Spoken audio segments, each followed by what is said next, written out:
আসসালামু আলাইকুম। হঠাৎ রদবদলে তোলপাড় বিএনপিতে। স্বাভাবিক, বিএনপির মতন একটি রাজনৈতিক দলে যখন নাকি রদবদল হবে, পুনর্গঠন হবে, সম্মেলন হবে, তোলপাড় হবেই, স্বাভাবিক। তবে কি কারণে এই সময়ে ঈদের আগে এটি করা হলো এটা পরিষ্কার না। জানি না এটি কি সম্মেলনকে সামনে রেখেই করা হলো কিনা, পরবর্তীতে সম্মেলন হবে এরকম কিছু কিনা বোঝা যাচ্ছে না। এখন বিশ্লেষণ চলছে দলের মধ্যে যে এই রদবদলে কার প্রমোশন হলো, কার ডিমোশন হলো, কে কমিটিতে আসতে পারলো, কে কমিটিতে আসতে পারলো না, এটা নিয়ে তোলপাড়। ঠিক এই সময়ে এই কাজে হাত দেওয়াটা হয়তো এটাই প্রত্যাশিত ছিল, তা নাহলে আর কখন। এখনই তো সাংগঠনিক একটা প্রস্তুতি নেওয়ার ব্যাপার আছে, হয়তো ঠিক সময় তারা এই জিনিসে হাত দিয়েছে। তবে ঈদের আগে হওয়াতে অনেককে একটু ভ্যাবাচাকা খেয়ে বসেছে। ঈদের মধ্যে এই নিয়ে দলের বিভিন্ন স্তরে তোলপাড় চলছে, গ্রুপে গ্রুপে মিটিং হচ্ছে, সলা পরামর্শ হচ্ছে, পারস্পরিকভাবে আলোচনা চলছে যে কেন এই রদবদল, কেনই কেউ কেউ গুরুত্ব পাচ্ছে, কেউ কেউ গুরুত্ব কমে যাচ্ছে। এসব নিয়ে একটা মিশ্র প্রতিক্রিয়া দলের মধ্যে আছে। অনেকে হতাশ হয়েছেন, আবার অনেকে খুশি হচ্ছেন। তবে মুখে কেউ বলছেন না এটা ভালো যে সবাই নেতৃত্বের প্রতি একটা আস্থা আছে। তারা বলছে যে কেউ কেউ হয়তো অখুশি হলেও বলছে যে বিএনপির কর্মী হিসেবে আগেও ছিলাম, এখনো আছি, ভবিষ্যতেও থাকবো, এরকম একটি মনোভাবই আছে। যদিও মুখে বলছে, কিন্তু ভেতরে ভেতরে তারা অনেকেই হতাশ হয়েছেন এবং সহযোগীদের সঙ্গে কথাবার্তা বলছেন যে কেন এই পরিস্থিতিটা। এ নিয়ে রিপোর্ট, হঠাৎ রদবদলে তোলপাড় বিএনপিতে। এখানে বলা হচ্ছে ঢাকা সহ 4 মহানগর কমিটি ভেঙে দেওয়ার পর দলের কেন্দ্রীয় নির্বাহী কমিটি এবং আন্তর্জাতিক সম্পর্ক বিষয়ক কমিটিতেও বড় রদবদল করলো বিএনপি। সংশ্লিষ্ট সূত্র বলছে একই প্রক্রিয়ায় দলের জাতীয় স্থায়ী কমিটি সহ আরো কিছু গুরুত্বপূর্ণ সাংগঠনিক স্তরে পরিবর্তন আসছে। তবে হঠাৎ এভাবে কমিটি ভাঙা গড়ায় অনেক নেতাদের অনেকে হতাশ। দলের নেতাকর্মীরা যখন ঈদুল আজহা উদযাপনের প্রস্তুতি নিচ্ছিলেন, তখন বিএনপি সহ দলের যুব ও ছাত্র সংগঠন, ছাত্র দল এবং যুব দলে রদবদল করা হলো। সংশ্লিষ্ট ব্যক্তিরা জানিয়েছেন বিএনপির ভারপ্রাপ্ত চেয়ারম্যান তারেক রহমান একক ক্ষমতা বলে এই রদবদল করেন। এই বিষয়ে কিছুদিন ধরে এই তৎপরতা আজ করা গেলেও নীতি নির্ধারণী নেতারা জানতেন না, এতে অনেকে বিরক্ত। তবে এই বিষয়ে তারা কথা বলতে রাজি নন।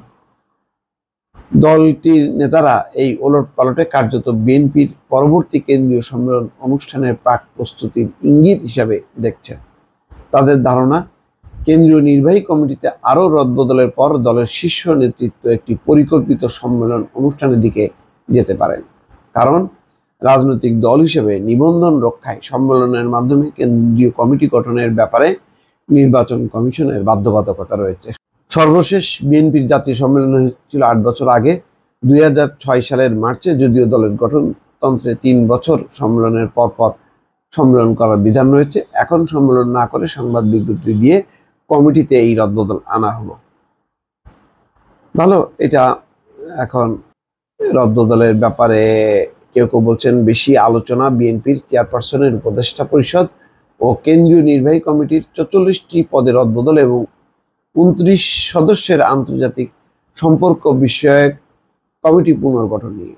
নির্বাহী কমিটিতে 33 পদে নেতাদের কাউকে কাউকে নতুন যুক্ত করা হয়েছে, আবার কারো কারো পদ পরিবর্তন করা হয়েছে।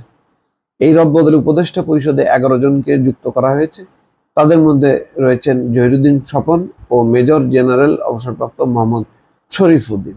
এই রদবদল নিয়ে সদ্য নিযুক্ত বিএনপির চেয়ারপারসনের উপদেষ্টা পরিষদের সদস্য জহিরুদ্দিন স্বপন বলছেন, জনগণের সমর্থন, বিরোধী রাজনৈতিক দলগুলোর ঐক্য এবং গণতান্ত্রিক বিশ্বের নৈতিক সমর্থন কাজে লাগানোর লক্ষ্য নিয়ে বিএনপি আন্দোলনের প্রস্তুতি নিচ্ছে। সেই লক্ষ্যে দল পুনর্গঠনে হাত দিয়েছেন ভারপ্রাপ্ত চেয়ারম্যান তারেক রহমান। এই রদবদলে যুগ্ম মহাসচিবের পদ থেকে উপদেষ্টা পরিষদে পাঠানো হয়েছে মাহবুবউদ্দিন খোকন, সৈয়দ মোয়াজ্জেম হোসেন, মুজিবুর রহমান সরওয়ার, হারুনুর রশিদ ও আসলাম চৌধুরীকে। বর্তমানে তিনি কারাগারে। এছাড়া রুহুল কুদ্দুস তালুকদার, সাখাওয়াত হাসান, বেবি নাজনীন ও খালেদ হোসেন চৌধুরীকে উপদেষ্টা পরিষদের সদস্য করা হয়েছে।